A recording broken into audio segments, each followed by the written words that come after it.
Здравейте, аз съм Никола Соколова. С този кратък видеоклип ще аргументирам икономическата целесъобразност и социалната полза от предложения от мен проект. Индустриалният коноп, или както е известен още от миналото като гръсти, е богато на протеини растения от рода канабис.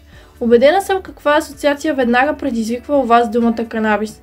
Но искам да ви успокоя и да ви уверя, че индустриалният коноп е разрешен за отглеждане в България поради изключително ниските нива на тетрахидроканабинол, вещество, което предизвиква напушване. Разрешението за отглеждане се получава от Министерството на земеделието, храните и горите за срок от 3 години при строго контролиране на всички етапи, от посяване до реализация на готовия продукт. Растението намира широко приложение в различни области, от козметика, храни и фармация до текстилна промишленост, строителство и горива. Оказва благоприятно влияние върху околната среда, като измуква всички тежки метали от почвата. Поради своите уникални свойства, особено ползите за околната среда и високата доходност на естествени технически влакна, растението е ценна култура за икономиката на биологичната основа и такъв бизнес има 100% реализация.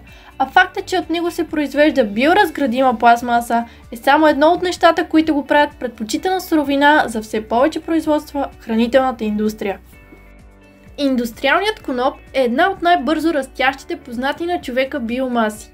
Не изисква пестициди за отглеждането му, не води до ерозия на почвата, а напротив, аерира я като произвежда кислород. Това го прави добра инвестиция за бизнес и носи 100% реализация. Конопа намира широко приложение в различни области и българските фермери могат да изнасят продукцията си на световните пазари и да реализират високи печалби поради ниските разходи, необходими за отглеждането му. За да започнем този екосъобразен бизнес, не са необходими много ресурси. Единствено семена, малко тор и комбайн за изораване, засяване и прибиране на продукцията.